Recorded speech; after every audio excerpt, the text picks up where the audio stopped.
Back to the channel. तो स्वागत है आपका एक नए वीडियो के नहीं उठाया है। और आज इसकी ये सज़ा थी, तो इसको ये थी।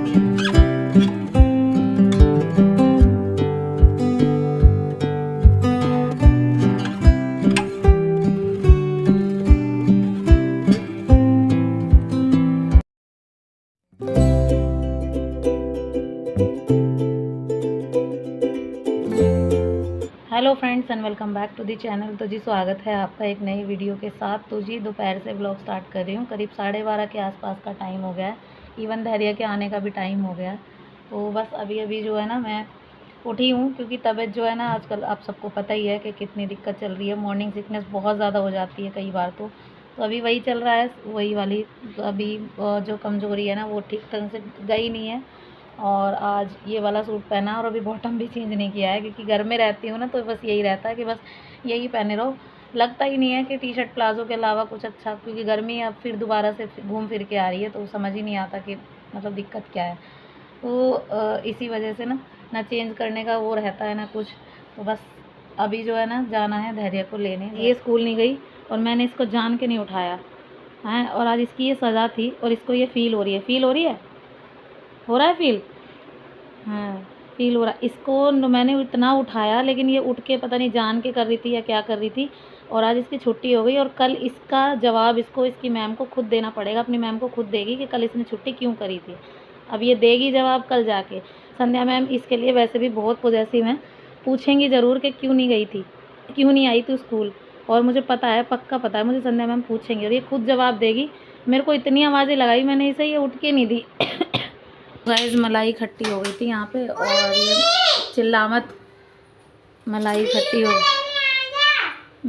थी खट्टी। और अब इसका दूध बन गया है, अच्छे से इसको पका दिया है। अब इसको जमाना है मुझे, क्योंकि मलाई जो है ना ये खट्टी हो गई थी। करीब एक टिफ़िन मलाई में इसमें जैसे पका देते हैं ना, फिर उसके बाद इसमें आप थोड़ा सा खट्टापन डाल के इसको जमा देंगे और कल इसका घी जो है ना निकल जाएगा।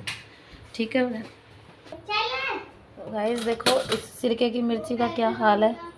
डिब्बे में से ले जा 5 रुपए। ये देखो मूली डाली थी, इसमें मिर्ची डाली थी, अभी तक शायद गली नहीं है।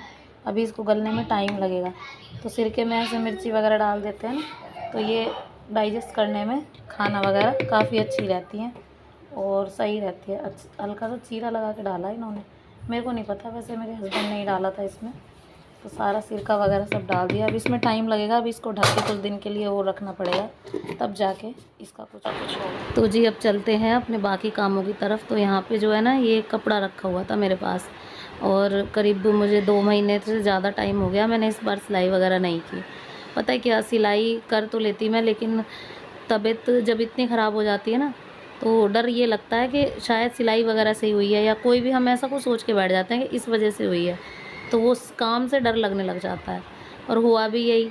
तो जैसे मैंने सिलाई करी, फिर दोबारा से मतलब हाथ में दर्द हो गया, गर्दन में ऐसे जैसे सर्वाइकल वाला जो सिम्टम्स थे वो आ गए। तो बस यहाँ पे जो है ना मैं कटिंग वगैरह कर रही थी सूट की, और कटिंग करने के बाद फिर डायरेक्ट मैं सिलने भी लग गई थी। अब इस बीच जब मैंने सिलाई नहीं करी थी तो बच्चों ने कैंची का कर दिया था बुरा हाल। तो कल जो है ना ये कैंची भी लगवाई है, इसमें धार वगैरह देखो। अब कटिंग बिल्कुल भी नहीं कर पा रही थी, थोड़ा सा भी कपड़ा नहीं कट कर रही थी। बस इसी वजह से इसको कट करवाना पड़ा है। मतलब अगर धार वगैरह लग के अब ये कुछ दिन तक चल जाएगी। वैसे तो एक बार धार लगवाने के बाद ना काफ़ी दिन चली जाती है, से 6-7 महीने तो चली जाती है।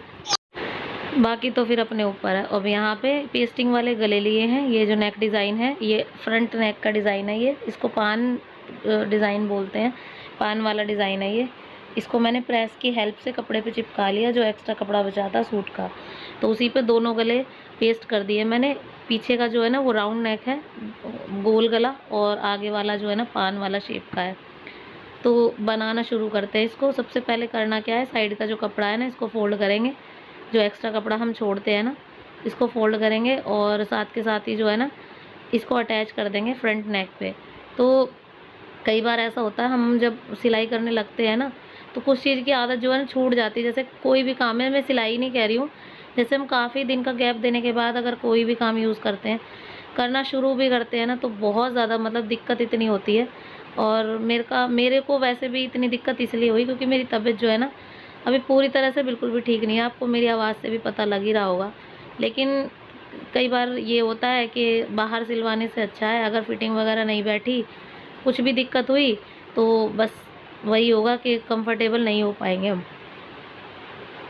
मतलब सेटिस्फेक्शन ज़रूरी है, तो सेटिस्फेक्शन के लिए ही मैंने अपना कटिंग वगैरह कर ली और मैंने कहा सिल लेती हूँ। धीरे धीरे शुरुआत करूँगी तो धीरे धीरे जो है ना हो जाएगा। तो यहाँ पे साइड का जो कपड़ा था ना उसको मैंने अटैच कर दिया इस पे, मतलब फ़ोल्ड कर दिया इसी के साथ। और जो ये पेस्टिंग वाले गले होते हैं ना, ये बहुत अच्छी शेप से कटिंग हुए होते हैं और इसमें आपका टाइम सेव हो जाता है और ज़्यादा महंगे भी नहीं आते हैं। पैकेट वगैरह में ना एक पैकेट बहुत मतलब 30-40 का ऐसे ही कुछ आता है और काफ़ी सारे गले आ जाते हैं, 50 करीब गले आ ही जाते हैं, तो काफ़ी दिन तक चल जाता है। तो मैं इसीलिए ये रेडीमेड गले लेकर आती हूँ। अब यहाँ पे देखो फ्रंट नेक पे ना मैंने एक हल्का सा कट लगा लिया, फ्रंट नहीं बैक है ये, बैक वाले पे। और उसके बाद जो है ना सबसे पहले जो आपने कट लगाया उसी कट को गले पे रख के और सीधा सबसे पहले एक सीधी सिलाई आप नीचे तक लगा देंगे। एक सिलाई लगाने के बाद ना गला फिक्स हो जाता है इस पर। तो अगर आप शुरुआत कर रहे हैं, मतलब आपको अभी इतने अच्छे से हाथ साफ नहीं है, तो आप इस पर कच्चा भी कर सकते हैं सुई की हेल्प से। तो कच्चा वगैरह मैं नहीं करती हूँ, मैं सीधा डायरेक्ट इसको अटैच कर देती हूँ और बिल्कुल सही एकदम परफेक्ट डिज़ाइन में मेरे जो नेक है ना वो निकल जाते हैं ईज़िली। तो बस उसके बाद जो है ना किनारी किनारी की शेप में हम इस तरीके से सिलाई लगाएंगे। जैसा भी आपका जो नेक है ना उसका डिज़ाइन का जो भी शेप है उस हिसाब से आप इसको सिलाई कर दीजिए साइड साइड में, और बिल्कुल किनारे किनारे पे जहाँ तक आपकी बुकरम आ रही है उसी के हिसाब से सिलाई लगा देनी है।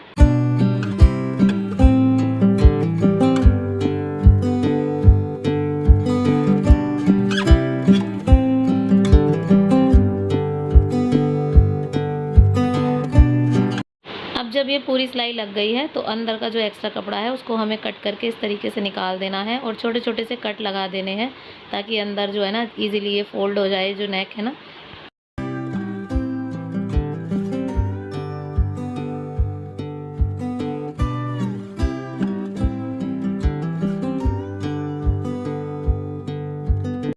अब उसके बाद फ़ोल्ड करने के बाद एक किनारी पे सिलाई आप लगा दीजिए। किनारी की सिलाई ना बहुत अच्छी फिनिशिंग लाती है, जो आपका नेक डिज़ाइन है ना वो बिल्कुल उभर के आता है और हमेशा जो है ना किनारी वाली सिलाई ज़रूर लगानी चाहिए।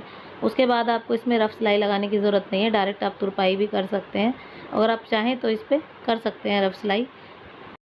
सेम यही प्रोसेस हम फ्रंट नेक पे भी डिज़ाइन पे भी यूज़ करेंगे। इसी तरीके से गले को रखेंगे और कट के ऊपर कट रखने के बाद सीधा एक सिलाई लगाएंगे सबसे सीधी, और बिल्कुल उसी तरीके से साइड में भी इसकी सिलाई लगा देनी है जिस तरीके की आपकी नेक की शेप है, यानी कि पान शेप है जो, उसी तरीके से।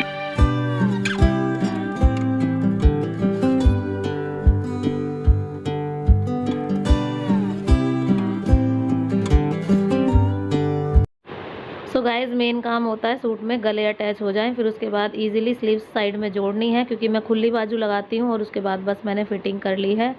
और यहाँ पे देखो फिटिंग बहुत अच्छी आई थी। बैक देखो, बैक वाला गला भी बहुत अच्छा बिल्कुल राउंड शेप में बना था और फ्रंट वाला गला भी देखो स्वीट हार्ट था, वो पान शेप था। ये पान शेप में इनमें कंफ्यूज हो जाती हूँ कई बार, तो ये भी गला बहुत अच्छा बना और इसकी फिटिंग इस वाले कपड़े में है ना बहुत अच्छी फिटिंग आती है हमेशा। अब इसमें जो है ना बॉटम अलग से दिया हुआ है और लेकिन इसमें ग्रीन बहुत ज़्यादा, और मेरे पास ग्रीन सूट बहुत हैं और ग्रीन बॉटम मेरे पास पैंट भी है, लेगी भी है और शरारा भी है, तो मैं कुछ भी इस पर चला सकती हूँ। तो इसीलिए बॉटम मैं इसका नहीं बनाऊँगी अभी। बॉटम के लिए मैं कुछ और ख़रीदूँगी या फिर कुछ भी देखूँगी, उर्वी का बना दूँगी। तो यहाँ पे देखो फिटिंग काफ़ी अच्छी आई है सूट की। तो सिलने के बाद मुझे तो बड़ा अच्छा लगा, काफ़ी अच्छा लगा था मुझे। और मुश्किल से मुश्किल इसमें मुझे आधा घंटा लगता सिलने में, जब मैं मतलब पहले ठीक थी। लेकिन अभी जो है ना तबीयत ठीक नहीं है, तो मुझे इसी में ना 1-1.5 घंटा लग गया। धीरे धीरे आराम करते करते ना सब मतलब करे जा रहे थे ऐसे ही। सो गाइस उसके बाद बच्चे आ गए थे ट्यूशन से, और ट्यूशन से आने के बाद उर्वी ने ही चाय बनाई थी। और चाय देखो देखने में जितनी अच्छी लग रही है ना, टेस्टी भी उतनी ही बनी थी। तो चाय बनाई उर्वी ने, पापे वगैरह सब सजा के इस तरीके से लेके आती है। अब मतलब इसमें बहुत ज़्यादा धीरे धीरे मैच्योरिटी आती जा रही है। मतलब मुझे कुछ चीज़ें बताने की ज़रूरत नहीं पड़ती, मैंने पहले इसे बताया था कितनी चीनी डालनी है, नमक वगैरह जो भी हम चाय में यूज़ करते हैं सारी चीज़ें। अब जो इसको एकदम से सेट हो गया है माइंड में कि हाँ इतना ही डालना है, तो काफ़ी अच्छी चाय बनाई थी। एकदम से पीने के बाद मेरा मूड एकदम से फ्रेश हो गया और जितने भी थकान थी ना वो बिल्कुल ठीक हो गई। तो बेटियाँ तो होती ही इसीलिए हैं और बेटियाँ बहुत जल्दी से सीखती हैं और ज़रूरत नहीं पड़ती उन्हें ज़्यादा कुछ सिखाने की, खुद ब खुद इतना सीखते हुए चली जाती हैं क्योंकि ऑलरेडी इतनी माइंडेड होती हैं बेटियाँ तो। और इस बीच जब मेरी तबीयत ख़राब हुई तब ज़्यादा सीख गई। तो चलिए फ्रेंड्स, इसी के साथ ये व्लॉग भी एंड करते हैं। आई होप आप सबको पसंद आया होगा वीडियो।